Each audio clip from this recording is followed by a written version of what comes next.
250,000 British miners were being reduced down to 50,000. So that's 200,000 miners getting the sack. In 1985, the travellers at Stonehenge at the Battle of the Beanfield, they were being attacked by the police. And in 1986, print workers at Wapping were part of Rupert Murdoch's spearhead to halve the number of print workers in Britain from around about 80,000 at the beginning of the 1980s to half that by the end of the decade. In Bristol, the St Paul's riots on the 2nd of April 1980 were the first in a series of riots across the country, most notably in Liverpool's Toxteth and Brixton in south east London. This week I managed to track down a football coach and TV sports personality in Ghana who was a colourful community leader here in Bristol throughout the early 1980s and led Bristol West Labour Party, also St Paul's Community Association, both in the resistance to Thatcherism and against the Conservative support for apartheid South Africa in the 1980s. He's just been describing to me how his work and community resolve in the city was disrupted, first in 1985 by the introduction, mostly through nightclubs, of large amounts of cheap cocaine into St Paul's, and then brought to an abrupt end in around 1986 by what he alleges was first a threat with a gun and shortly afterwards attempted murder with a machete. He said a gangster called Valentine Walker, who ran the Crystal Dove nightclub on the front line, wanted him dead and out of town. Balogun, as he was known at the time, was hospitalised with a nasty machete gash in the neck, and Valentine was charged, and the allegations came to court, but evidence presented that Balogun had fabricated the attack on himself because he wanted to frame Valentine. He believed he was a police informer. After several hearings, Valentine was found not guilty, and after a discussion with Bristol West Labour Party, Balogun decided to leave the city in fear of his life. I wouldn't be surprised if Marvin Rees is listening tonight, because Balogun tells me he contacted a woman called Jendai about the interview he'd done for this show, and she went straight to Bristol's Mayor Marvin Rees, protesting that it shouldn't be broadcast because it is, and I quote, racist mudslinging. And this is known, apparently, as a racist mudslinging programme, at least according to Jendai, that is. Anyway, tonight I cannot let you hear Balogun's shocking and graphic account of the attack on him at his office in St Paul's Community Development Agency, which was the subject of the court case, simply because it wouldn't be fair, not having been able to contact Valentine to put his side of events. If anyone can help me do that, please contact me via BCFM or on the show page at thisweek.org.uk. Though he still alleges Bristol's Mayor Marvin Rees' father Valentine tried to kill him with a machete, he has no hard feelings towards the family and sends Valentine's son Marvin all the very best wishes in his attempts to run the city. Well, he's now known as Nana Kwaku Agyemang. Back then it was Ras Kuomba Balogun, and he has a fascinating story to tell, which we're going to hear a bit of now. But Esther, I wonder what you make of this history, I suppose, fitting into what was a very tumultuous decade, the 1980s here in Bristol, and what with Bristol's riots in St Paul's leading to riots in other parts of the country.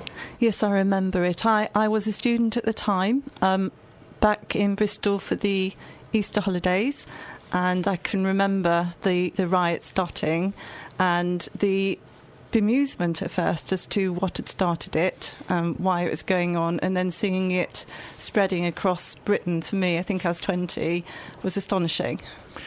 Before we hear from Martin on this, let's have a listen now to Balogun, as he was known at the time. Nana, now. I'm Nana Kwaku Agyemang. I was formerly known as Ras Kuomba Balogun. I lived in Bristol as an infant. I went to the Newfoundland Road infant school, or junior school at the time. When I was around 18, we had the 2nd of April disturbances, 1980, where the police came down onto Grosvenor Road quite heavy-handedly and tried to rough up some of the people there.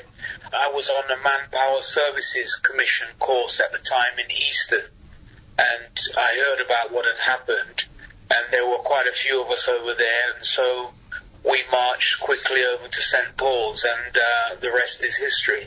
That gave birth to the disturbances in 1980, and then after that everything else let loose. Brixton, Toxteth, Handsworth, Moss Side, everything else happened after that.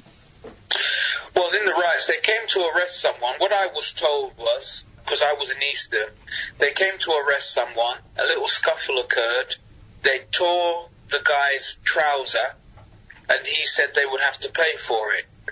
And, of course, the police weren't having any of that. A scuffle entailed, and it kind of dissipated, but it was clear that the police would have to take action. And swiftly the word got around to the adjoining areas of St. Paul's that there was a problem in St. Paul's. And of course St. Paul's was a place that we all congregated. It was like a safe haven. I mean, the system called it a no-go area, but that wasn't specifically true.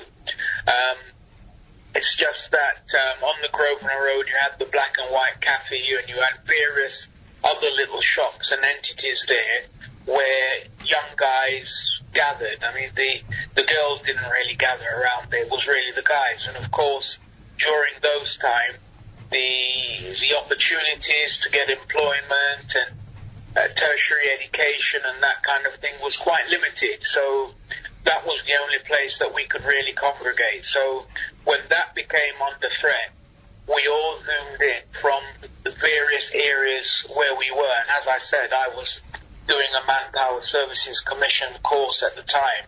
And I left that course halfway through. I think I was doing carpentry at the time with a group of other lads, and we all headed to St. Paul's.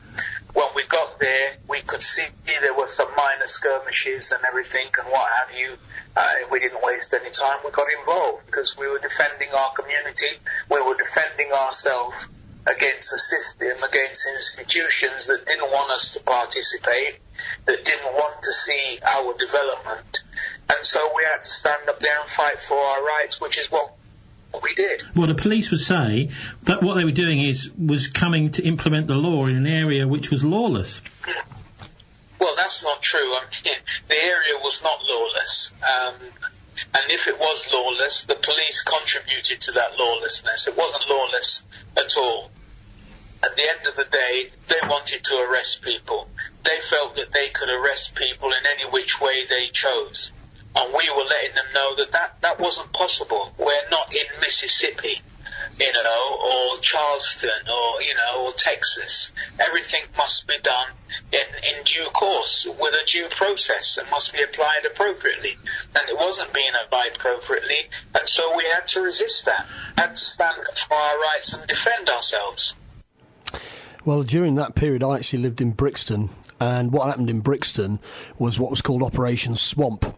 And I remember hundreds of plainclothes police officers arrived in Brixton and started searching everybody as they were, basically drug searches for anybody who was under the age of 25. You were the target, black or white. Stop and search. But they weren't even in uniform. I mean, I remember, and it had been building up for several weeks. I remember coming back from the pub with some friends of mine, and these lads pulled up in a Ford Cortina, they leaped out of the car, and we thought, we're in a fight here, because they were just lads. And then they said, police officers, up against the wall. And there were 19-year-old police officers dressed like casuals. And they were police officers, and they were just harassing and hassling everybody. And what happened on the morning, they arrived on the Friday evening, and I came back on the train in Brixton, and I could see what was happening. Is gangs of black youth were basically behind the it was like corrugated iron fencing. There was lines of lads just passing rocks in a line to create, piles of stones. Petrol bombs were being put, and hundreds of police were walking up and down. So they provoked it, and then of course at a certain point it kicked off. And at that point the police didn't have the kind of riot gear they've got now. They were taken by surprise. They got their arses pretty soundly kicked, and then and the whole place went up. And the first riot was... Well, the police will say one of the reasons they're going around in plain clothes is because these are so-called no-go areas, that the police in uniform might actually be assaulted. Well, I mean, the Scarman inquiry in Brixton finally concluded that the police were responsible for provoking the riot, because they were. I mean, lots and lots of incidents happened in the run-up to that riot. But things that happened to me and to my friends and to lots of the people I knew. What it was to do with was the change of government. You'd got a new Conservative government which had decided we're going to show these people who's the daddy. What they're saying is it's not about that. They're there to implement the law. Well, that's the attitude. But the attitude was racist. It really was. There was no doubt about it. These were mostly white young men who were police officers, but they had basically racist attitudes. The language they used and all the rest of it, their attitude. And actually their attitude changed afterwards because they suddenly realised how dangerous it was to use that kind of language when they were wandering around the streets of Brixton. Well, let's go back now to Nana, who used to be known as Balogun here in Bristol. I spoke to him earlier this week from Ghana, and he talks here about fighting the police. We were fighting against the institution. We were fighting against the system. And this society was a society that would rather see young black guys in prison or mental institutions than anywhere else. And they went out of their way to ensure that young black guys were criminalized in a systematic way. So when they talk about, cannabis and the likes, when they had their opportunities, they would come in, they would arrest you, they'd bring you down to Trinity Road Police Station, they'd try to pin any little charge they possibly could on you, because that's how they could pin a label on you. Because you would become a convict, you'd become a criminal, and they would know where you are. It would be easy to monitor you, and you wouldn't be clean anymore. It would make it difficult for you to progress in life, and that's what that system was about. That's what it did. And when Balogun was up in Nottingham in the early part of the 1980s, he was involved in a firebombing of a police station, and here he tells that tale because he did have got a 5-year sentence for it. Well, I didn't serve 5 years. I think I served 2/3. What happened was I went up there to visit my mum, and I was out with some of the guys. Obviously, because I finished my secondary education up there, I had quite a few friends up there. I'd gone up there with one of my friends from Bristol, and we were just going to be there for the weekend. We went out on the Friday night in Hyson Green, which is an area similar to St. Paul's, densely populated with African Caribbeans and the like. And we were out there when we saw an older man lying down on the road, and he had blood all over him. And we kind of picked him up. He told us he'd been attacked by a white gang of youths and what have you. And so we carried him to the police station. I mean, in those days, mobile phones and that kind of stuff hadn't got to us yet. We got to the police station, brought him in there, reported that a gang of white youths had been assaulting black people in the area. And they basically told us to get lost, told us that, we're a bunch of niggers, black b****s, language of that nature. And basically told us to leave the police station, which we did. So, to be honest with you, that was 1980, and that was the year I'd experienced the disturbances and defending myself in St. Paul's. So, to be honest with you, myself and my friend were quite hot. So we organised the other people there. I mean, there was about 30 or 40 guys at the time. And we put money together, and we went and bought some petrol. In those days, the milkman used to collect the bottles early in the morning. So we collected the bottles from a number of houses and put them in crates, filled the petrol. I used my pullover as the wick. And then we organised ourselves. 30 people all of a sudden dissipated to about 8 or 9 of us. So some went round the front of the station, some went round the back. I was at the front. I was just a main man who would put the brick through the window, or through the windows, and we did that. We lit the petrol bombs and we sent it in front and back and burned the place down. No police were injured as such. I left the day after on a train back to Bristol, but eventually, you know how it is, young boys and what have you, someone's going to tell the tale, and someone did tell the tale. And then myself and my friend was arrested in Bristol and brought back to Nottingham, where we eventually stood trial, and both of us received 5 years respectively for our role in it.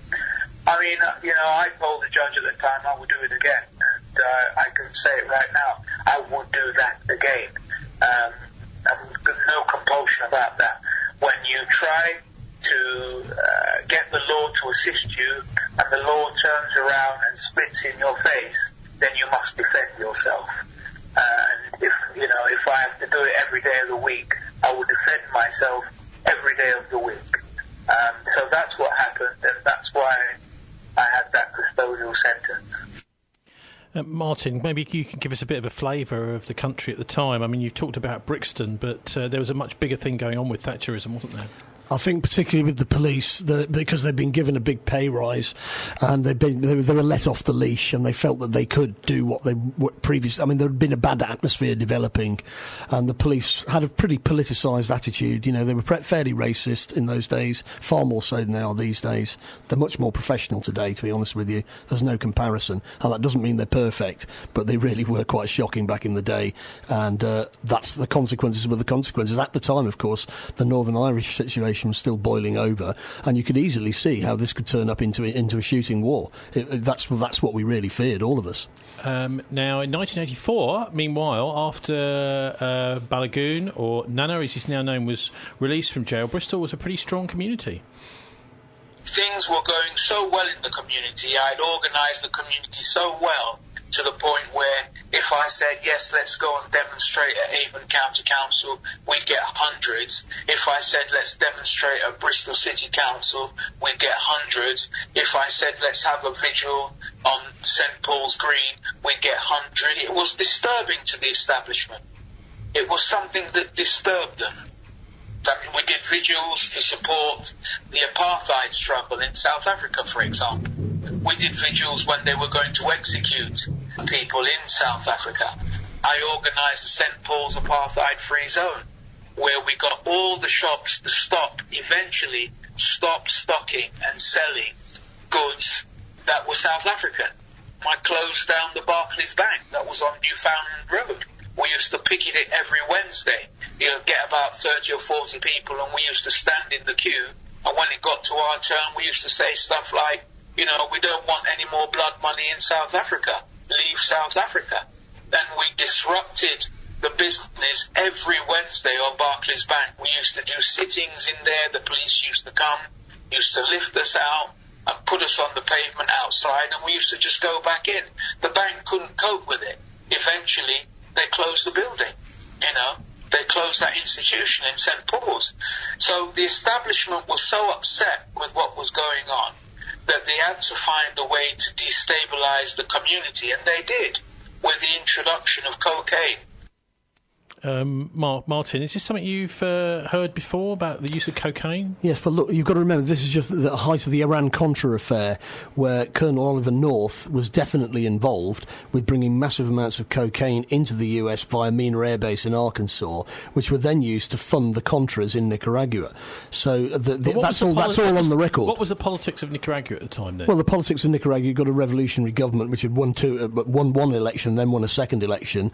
There was a so-called rebellion against that, which was orchestrated by the United States, but the Democrat Congress in the United States had refused to allocate funds for this terrorist war in Nicaragua. So Ollie North did an end run round that by organising cocaine shipments into the United States, which had the effect, of course, of militarising black communities here and there, at the same time as providing resources for their political protégés. And it's still going on today. I tell you, Unidas Defensa de Colombia in Colombia is largely funded through, this is the right-wing paramilitaries in Colombia, largely funded through cocaine, and it's winked at by the authorities in America, because in the United States of America, because they are their allies.